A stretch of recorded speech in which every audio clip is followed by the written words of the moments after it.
I survived a Class 5 hurricane. They say heroes are not born, but are created when men and women of character are thrust into dire situations.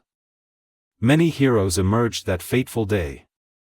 I was a third-class petty officer on the USS Gallery FFG 26. An Oliver Hazard Perry-class frigate.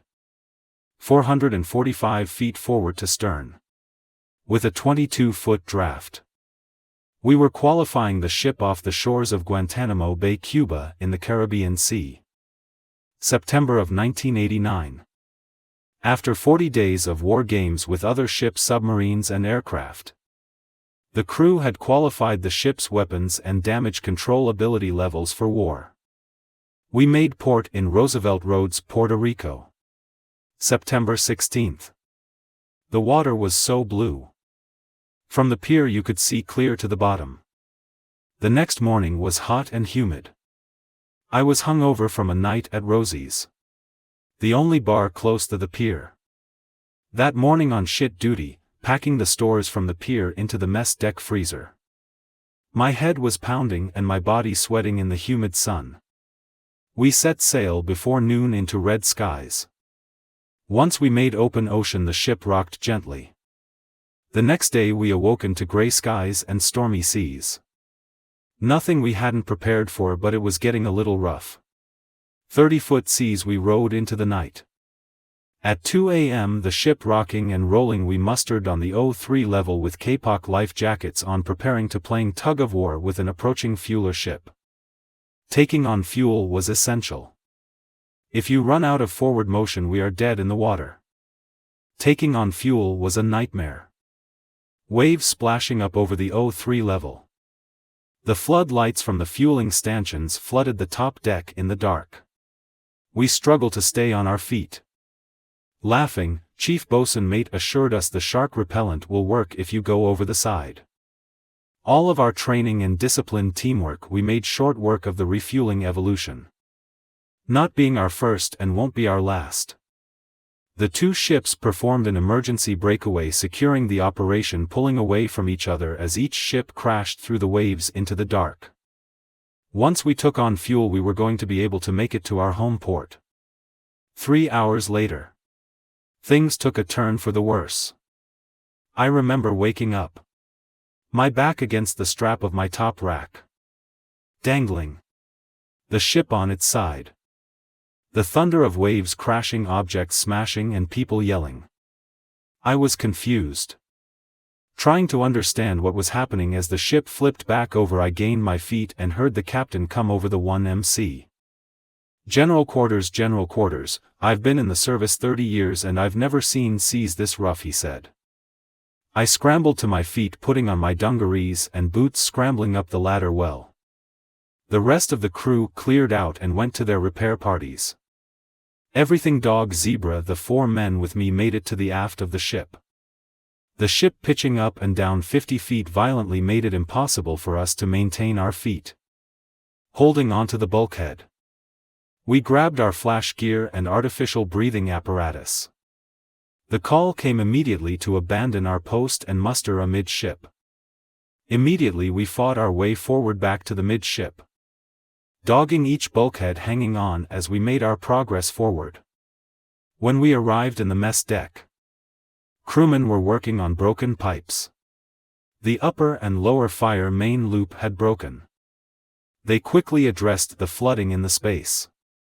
We were told to hang on. Sitting on the port side, my back against the bulkhead, my feet against the other. The ship tossed so violently it was like riding a roller coaster. Word came down from the bridge. The sound-powered phone are down and we have a missing man. Checking on the sonar. Last reports flammable vapors present.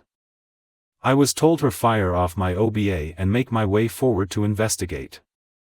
Making my way forward on the port passageway, dogging each bulkhead behind Zebra. And getting used to breathing the oxygen generated by my OBA tasted funny. As I grabbed both bulkheads and climbed my way forward, I could feel the ocean pulsing against the steel in my left hand. The next bulkhead, as the ship descending, I found myself being crushed into the overhead. My feet leaving the deck, the ship pitching 60 feet up and down every 60 seconds. Like climbing inside an elevator, fighting from being crushed into the deck as the ship pitched back upward. I managed to get through the next bulkhead past the missile magazine. That's where I found Seaman Wilson almost unconscious on the deck, struggling to breathe. I could smell the vapors the minute I entered the forecastle bulkhead. I gave him my oxygen mask to recover his breath. He told me the sonar is gone. Do not open the scuttle below. The phones are down. I told him I understood and told him to evacuate the space. Dogging the bulkhead behind him, I donned my oxygen mask. The vapors were heavy. Opening the scuttle to the flammable storage deck below just above the sonar. Squeezing through with the OBA was a tight fit for my large frame. As I entered the lower level, I could feel the ocean smashing beneath my feet and the bulkhead buckling behind my left hand. Remembering what he said, the sonar is gone, don't open the scuttle.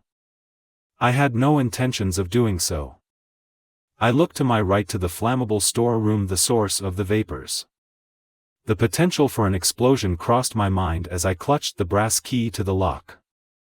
An explosion below the waterline on a nose-heavy ship laboring in a hurricane would tear the front of the ship open, surely condemn it to the depths of the unforgiving ocean, all souls lost.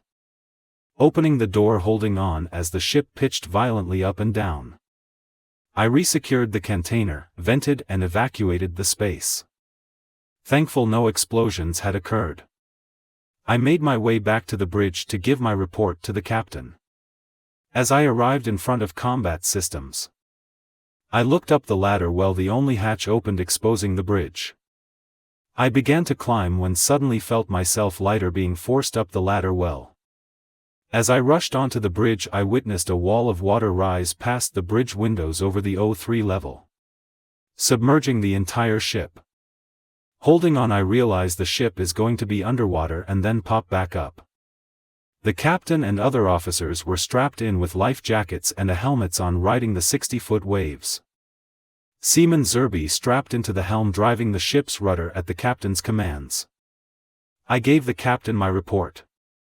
He told me to belay below deck. I was happy to get off the bridge with the horrifying sight of a mountain of ocean crashing over the ship. I made my way back to the mess deck. They had the flooding under control and the cracks in the steel upper structure were being addressed by the damage control and hull technicians. Everybody was on edge and holding on.